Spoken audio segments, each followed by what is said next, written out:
या ठिकाणी युवा भीमसेना सामाजिक संघटनेच्या वतीने माननीय सहाय्यक कामगार आयुक्त यांना आज या ठिकाणी निवेदन देण्यात आलेलं आहे। ज्या बांधकाम कामगाराची ज्या पद्धतीने नोंदणी झालेली आहे, ज्या पद्धतीनं या ठिकाणी भ्रष्टाचार झालेला आहे, हे भ्रष्टाचारावर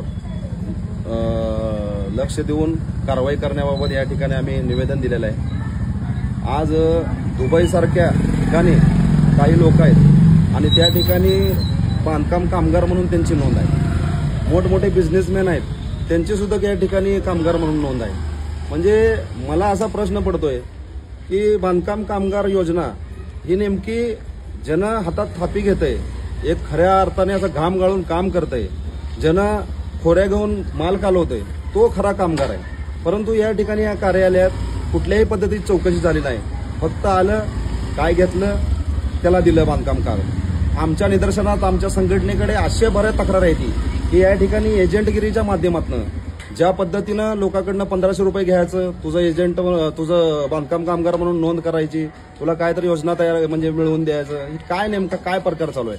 तुम्ही शासनाची फसवणूक करताय का त्या गोरगरीब लोकांना लूटमार करताय? म्हणजे शासन स्तरावर सर्व बांधकाम कामगाराला योजना मिळावी, सर्वसामान्य लोकांना योजना मिळावी म्हणून शासन स्तरावर शासन सरकार योजना निर्माण करते, परंतु असे भ्रष्ट राहिल्यावर या ठिकाणी ती योजना चालणार का बंद पडणार, हा लय मोठा प्रश्न आहे। सर्व हे जे बाब चालू आहे त्या जे काय हे चालू आहे भ्रष्टाचार, त्यावर चौकशी करून कारवाई करण्यात यावी।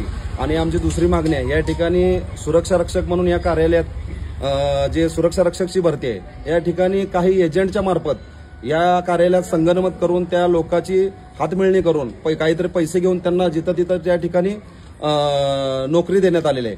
खऱ्या अर्थाने ज्यांनी वेटिंगवर आहेत, आज 500 लोक वेटिंगवर आहेत, ते मागच राहिले। आणि या ठिकाणी जे लोक इथलं जे भ्रष्टाचारी एजंट आहेत आणि त्या एजंटच्या माध्यमातून ज्यांनी लावले त्याला मागणं येऊन लोक कितीक तर लोकांना या ठिकाणी सुरक्षा रक्षक म्हणून भरती केलेले आहे, तोही सुद्धा ते चौकशी झाली पाहिजे। आणि आमची तिसरी मागणी आहे, जे MIDC यंत्रमाग कामगार आहेत, ज्या कामगारावर खूप मोठ्या प्रमाणात त्या ठिकाणी अन्याय होतोय, त्यांची सुविधा, त्यांना सुविधा नाही, त्यांना असणाऱ्या या ठिकाणी विमा फंड ह्या बरेच काही योजना आहेत, ते योजना नाही। मग आमच्या या ठिकाणी संघटनेच्या माध्यमातून जे MIDCतील बांधकाम कामगार आहेत, यंत्रमाग कामगार, त्यांना योजना मिळावी, त्यांचा विमा फंड आणि एक मशीन एक कामगार असं या ठिकाणी नियोजन करण्यात यावं। आणि त्या ठिकाणी आपले जे कामगार आहेत त्या कामगाराला एक मोठं हॉस्पिटल निर्माण व्हावं व त्यांच्या मुलामुलीच्या विवाहासाठी एक मोठं असं भव्य असं मंगल कार्यालय उपलब्ध व्हावं, असं निवेदन या ठिकाणी आम्ही दिलेलं आहे।